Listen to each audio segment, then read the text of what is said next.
Ahlan wa sahlan, Masya Allah. Selesai. Oh, sehat? Ini dia orangnya nih. Wah, sudah sering lihat ya? Alhamdulillah. Silakan Ustaz. Boleh silakan duduk? Fadal, silakan. Saya duduk di sini, antum di sini. Fadal. Antum di sini. Fadal. Saya sudah duduk, antum jangan naikkan lagi. Fadal Ustaz. Bismillahirrahmanirrahim. Assalamualaikum warahmatullahi wabarakatuh. Teman-teman sekalian, alhamdulillah hari ini malam ini kita kedatangan tamu yang sangat istimewa. Saya itu, tapi ini rahasia ya. Rahasia. Saya saking cintanya dengan saudara-saudari kita di bumi Syam, Palestina. Di ruang kerja saya sampai hari ini di atas itu saya lilitkan syal Palestina yang tidak pernah saya lepaskan kecuali Palestina sudah mendapatkan haknya dan sudah terbuka Masjid Al-Aqsa itu untuk orang-orang beribadah di dalamnya. Maka alhamdulillah malam ini dikirimkan saudara kita yang beliau akan memperkenalkan dirinya langsung, siapa beliau, kenapa ada di sini, kenapa tiba-tiba muncul, ya apa yang terjadi kemudian di Gaza dan sebagainya. Tidak panjang lebar, panjang kali lebar sama dengan luas dan itu terlampau banyak menyita waktu. Ustaz, waktunya 5-10 menit. Terserah antum, silahkan apa yang mau disampaikan. Fadhal. Sebentar, bahasa Arab apa bahasa Indonesia?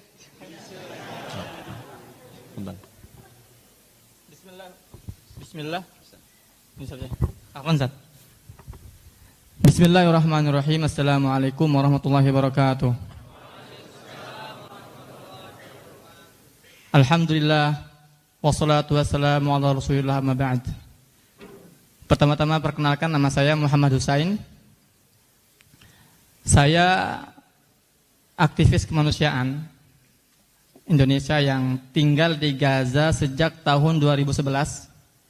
Alhamdulillah, dan baru pulang ke Indonesia berkunjung bulan yang lalu. Tiba di Indonesia bulan lalu. Artinya saya tinggal di Gaza selama 8 tahun. Alhamdulillah. Di sana saya selain menjadi aktivis kemanusiaan, saya juga jurnalis, kontributor lepas, dan saya juga mahasiswa Indonesia. Kuliah Fakultas Syariah di Universitas Islam Gaza. Jadi statusnya mahasiswa, jurnalis, tinggal di sana. Iya. Karena tadi beliau mengatakan ke Indonesia berkunjung. Jadi Indonesia ini dikunjungin. Tinggalnya di sana. Baik, status menikah? Alhamdulillah, Ustaz. Dengan orang? Dengan akhwat Gaza. Akhwat Gaza, Masya Allah. Apakah sudah tidak menemukan di Indonesia sampai mencari ke Gaza? Antum lebih tahu, Ustaz. Kita punya berapa slot? Masya Allah. Baik, insya Allah. Fadhal Ustaz, silakan. Alhamdulillah. Kemudian saya ingin ucapkan terima kasih ya, ba'da'an nashkurullah ta'ala. Saya ingin ucapkan terima kasih kepada Ustaz Al-Mukarram Ustaz Adi Hidayat yang memperkenalkan saya untuk mengunjungi beliau malam hari ini. Sebuah kehormatan dan kebahagiaan yang tidak bisa saya ungkapkan, Ustaz. Nah, lanjut saya ingin sampaikan kepada antum semua. Selama 8 tahun saya di Gaza, hal yang paling sering saya dengar dari mereka, umat warga Palestina, adalah Muhammad, billah alik, lama tarawih ala Indonesia, salim ala ikhwani fi Indonesia.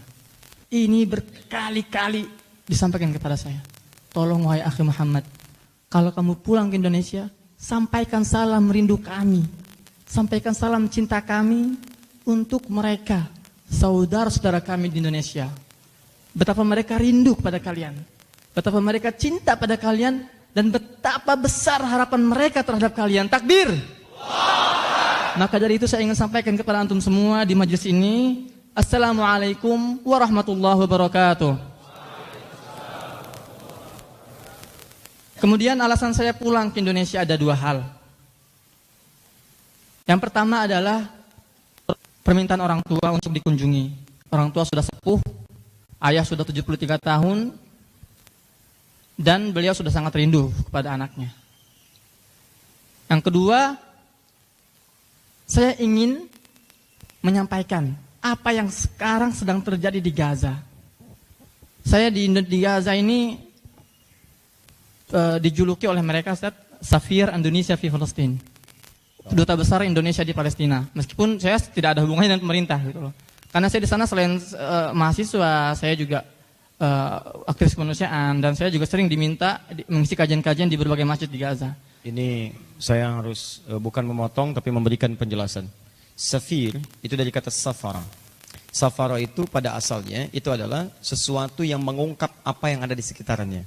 Kenapa duta besar disebut dengan safir? Karena dia berusaha meneliti, mengungkap apa yang ada di tempat dia tinggal. Dan diberikan laporan, ini perkembangannya ini begini, dan begini. Jadi kalau orang Palestina, orang Arab menyebutkan beliau dengan safir, itu pantas karena keberadaannya mengungkap apa yang terjadi di sekitaran Palestina. Barakallahu fiik Ustaz. Apa yang sedang terjadi di Gaza? Ketika saya tinggalkan Gaza dengan 2 juta warganya sedang memasuki masa periode terburuk, masa tersulit sepanjang sejarah konflik Palestina-Israel. Gaza dengan 2 juta penduduknya diblokade sejak tahun 2006. Sudah lebih dari 12 tahun. Berbagai krisis, sebutkan apa jenis krisis di dunia? Ada di sana. Krisis ekonomi, 75% sektor ekonomi kolaps. Krisis air bersih, 95% lebih air bersih di sana terkontaminasi, tidak layak minum. Krisis kemiskinan, krisis sosial, krisis keamanan. Listrik di Gaza itu hanya 4 jam satu hari, bayangkan. Blokade yang sangat mencekik. Belum lagi intimidasi, serangan dari udara, dari darat, dari laut. Setiap hari. Namun di sini ada hal yang ingin saya sampaikan, penting untuk saya sampaikan. Apa sebenarnya yang sedang mereka perjuangkan di sana? Mereka rela diblokade. Mereka rela dibunuhi. Mereka rela diintimidasi, diteror. Banyak yang salah kaprah di kita. Kenapa mereka harus diperhatikan? Apa yang sedang diperjuangkan oleh warga Gaza hari ini bukan semata-mata kemerdekaan mereka. Wallahi, bukan semata-mata mereka sedang mempertahankan tanah air, bukan. Mereka sedang mempertahankan kehormatan seluruh umat Islam dunia. Mereka sedang mempertahankan kehormatan saya, kehormatan Ustadz, kehormatan antum semua di sana. Demi Allah, sampai hari ini, detik ini Ustadz, antum harus tahu ya, tawaran Israel untuk Gaza masih berlaku. Israel itu menawarkan kepada warga Gaza, kami akan buat Gaza ini semakmur Singapura. Kami akan bangunkan untuk Gaza pelabuhan terbaik. Kami akan bangunkan untuk kalian bandara terhebat, tercanggih. Tapi satu minta kami, tanggalkan senjata kalian. Berhenti melawan. Kami akan angkat blokade, kami akan buat kalian kaya. Tapi apa jawaban mereka? Tidak. Karena warga Gaza tahu, yang sedang mereka perjuangkan adalah kehormatan umat Islam dunia. Gaza adalah benteng pertahanan terakhir umat Islam. Kalau Gaza tunduk, kalau Gaza menyerah, tidak ada lagi kebaikan di atas bumi ini. Ini yang harus kita pahami. Maka saya pulang ke Indonesia, saya berharap agar pemahaman ini bisa tersebar merata. Demi Allah, ini saya tidak basa-basi. Warga Gaza itu sering berkali-kali ngomong ke saya bahwa kami menaruh harapan besar terhadap umat Islam Indonesia. Kami yakin bahwa yang akan membebaskan Palestina bukan dari negara-negara Arab, bukan dari Mesir, bukan dari Saudi Arabia, bukan dari mana lagi, sebutkan negara-negara Arab. Mereka yakini apa? Indonesia akan memimpin perjuangan pembebasan Palestina dan Masjid Al-Aqsa. Takbir. Maka dari itu saya harus berkunjung sejenak Indonesia. Saya ingin betapa cinta mereka, rasa sayang mereka, kerinduan mereka, dan harapan mereka sangat besar kepada umat Islam Indonesia.